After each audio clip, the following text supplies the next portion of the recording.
Hey guys, tonight we're drifting into the hushed, gaslit world of Victorian England. Not the smoky factories or scandalous novels. No, this evening we slip behind lace curtains and into quiet parlors where sleepless souls sip lavender tonics and whisper herbal prayers into the night. You probably wouldn't last long here without your phone or central heating. But the Victorians had their own strange rituals to ease the mind. And sometimes their cures were just as odd as the ailments. So, before you get comfortable, take a moment to like the video and subscribe, but only if you genuinely enjoy what I do here. And as always, feel free to share your local time and where you're listening from in the comments. I love seeing the global bedtime village we're building together. Now, dim the lights, maybe turn on a fan for that soft background hum, and let's ease into tonight's journey together. You awaken in a modest London townhouse. The curtains are drawn tight to keep out the morning fog. You're nestled under a heavy quilt, the kind filled with actual feathers, stitched with care, but weighed down by the damp chill of England's misty climate. The room smells faintly of beeswax polish and the medicinal tongue of valerian root. On the lace-covered table near your bed, a porcelain cup still holds the last sip of last night's sleep draught, equal parts warm milk, nutmeg, and crushed lettuce seed. You stretch, slowly, carefully. Your joints pop faintly, echoing the old wood beneath the bed frame. The light filters through like pale tea. Another restless night, perhaps. But you are not alone in this.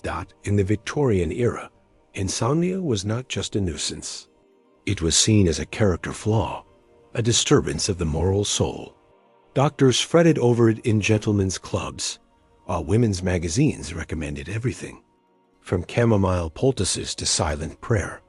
You rise, pad across the wooden floorboards in thick woolen socks, and make your way to the hearth. The fire has died down to glowing embers. There, laid out beside the teapot, is your great-aunt's old remedy book. Its pages yellowed, corners turned with generations of sleepless hands. You thumb through the pages. A cooling syrup for night waking. It reads, written in looping, cursive. Ingredients: violet syrup, distilled fennel, 2 drops of laudanum, not too much, just enough to hush the nerves. Your housekeeper, Mrs. Tamsin, knocks gently. She's brought a tray, toast slathered in gooseberry jam, and a cordial made from boiled poppy petals. She doesn't speak, just smiles, bows her head slightly, and leaves. Her daughter, it's said, used to hum lullabies with dried lavender tied in her apron pocket. There are whispers she knows more about herbal cures than the town apothecary. You sip slowly. The taste is odd, floral and earthy, like memories of an overgrown garden. Outside, the streets creak to life. Horse-drawn carts rattle over cobblestones. A paperboy calls out the morning's scandals, none of them, thankfully, your concern. You return to your chair by the window, open the drapes just an inch, and let your gaze rest on the sleeping city.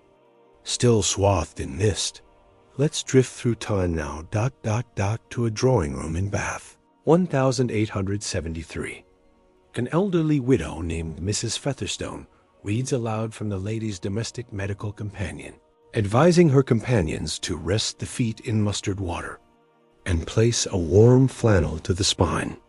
She insists this cured her nephew's night terrors after he read Wuthering Heights. By candlelight, her neighbor counters, what one truly needs is a tonic of bitter orange and moral rectitude. Debate ensues.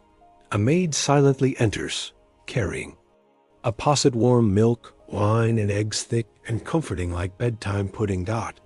No one speaks of stress or anxiety, not openly, but you feel it in the tapping of fingers on teacups, in the repeated smoothing of skirts.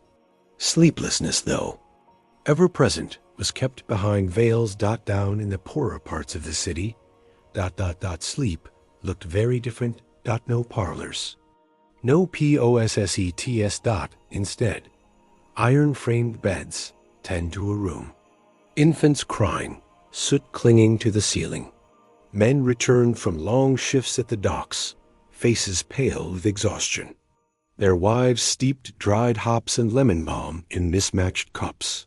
One old woman, known only as Nanny L, swore by a cloth soaked in vinegar and rose water, tied across the forehead to calm the brain. She doled it out with hand-rolled cigarettes of lavender and sage more charm than science. But sometimes belief is the better medicine.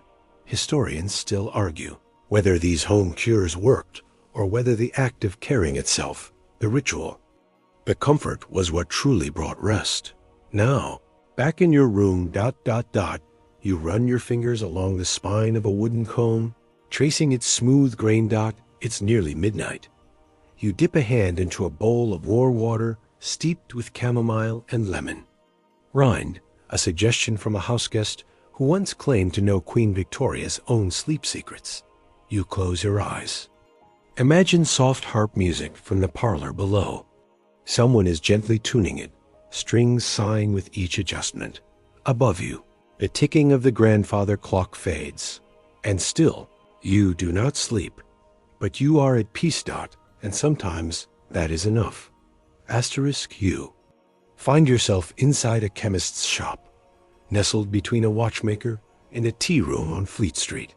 The shelves are lined with dusty bottles, cobalt blue, deep amber, some labeled in Latin, others scrawled in ink by hand. You lean in to read the labels. Tincture of sleepwort, lactuca verosa, elixir of quietude. The chemist, a thin man with a walrus mustache and eyes half-lidded with exhaustion, greets you with a nod. Another restless night? He says softly, as if afraid the noise might startle your nerves. He reaches under the counter and retrieves a box of draft tablets, a new invention by a Dr. Holloway, marketed to ladies of refinement and gentlemen of burdened minds. You wonder which one you are. As you wait for him to wrap the parcel in brown paper, you glance at the shop's notice board. Tonic lecture, the effects of nightshade on nervous disorders. Free drop of cod liver oil for every customer. Due to demand, please ration laudanum purchases to 10 milliliters. Historians still debate whether these remedies helped or simply softened the hours until dawn. But for many, the ritual, the act of seeking help, being seen mattered just as much as the contents of the vial. The bell above the door jingles. Softly as you exit, tucking the paper-wrapped cure in your coat pocket, unsure whether it will bring dreams or just quieter thoughts. Night falls again, and you're now seated in a plush armchair at the home of Miss Evelina Hartwood, a woman, famed in your neighborhood for her parlor evenings of soothing philosophy. Candles flicker in crystal sconces. A mild scent of sandalwood drifts from a nearby brazier. Around you, 6 guests lounge in armchairs, sipping rosewater cordial and balancing tiny saucers of sugared almonds. The fire crackles gently. No one is in a hurry. Miss Hartwood lifts a small bell and chimes it once. Let us now discuss the remedies of hypnos, she says with a half-smile. Or at least what the Romans would have us believe. She passes around small cloth satchels filled with her famous dream blend lavender, mugwort, and crushed apple blossom wrapped in gauze. You press it to your nose. It smells like old gardens and forgotten rain. As conversation meanders. Through old poems and herbal tales, you drift in and out, lulled by the cadence of their voices. Someone quotes Keats. Someone snores lightly. Miss Hartwood doesn't seem to mind. It's not about curing sleeplessness. You realize it's about softening it, like sanding the edges of a sharp thought until it no longer pricks the mind. Open your eyes to find yourself standing in a shadowed hospital corridor. Gaslight hums softly in sconces along the tiled walls. This is no ordinary hospital. It's a Victorian sanatorium, dedicated entirely to the sleepless. Nurses in gray smocks move quietly, almost floating, their footsteps silent on polished floors. You hear whispers. One patient swears by sea air. and fish oil. Another, by sleeping atop books of scripture. Inside one ward, a man with trembling hands crushes valerian root into his porridge. He claims it keeps the bad thoughts quiet. In another, a woman weaves dream catchers from her own hair. An ancient art, she says, eyes red-rimmed but smiling. A doctor, stiff in his coat, lectures to an empty room. The spleen is most certainly to blame. Too much melancholy, insufficient bile. He taps a chalkboard that reads simply, "Rest through order." Historians argue whether these methods helped or simply distracted from despair. But you sense something deeper, that even in this overly formal, quietly crumbling place, there's comfort in repetition, in routine, in trying. You sit on a cool bench and let the sterile quiet surround you. Sleep doesn't come, but the world softens. The corners round off. You breathe. You now find yourself in a dusty apothecary's library, one of those forgotten places where light falls in perfect slanted rays across leather-bound tomes. You run your finger down a spine labeled Remedies for Restless Souls, dated 1852. You flip open a page and find a peculiar cure. To lull a worried mind, steep parsnip in goat's milk and recite a psalm backwards. Another suggests stuffing a pillow with warmed barley and sleeping with it near the heart. The pages smell of time and ink. Margins are scribbled with notes. Tried this, woke up with better dreams. Use only if desperate. Miss Plumford swears by it. Nearby, a dusty clock ticks in solemn rhythm. A candle flickers.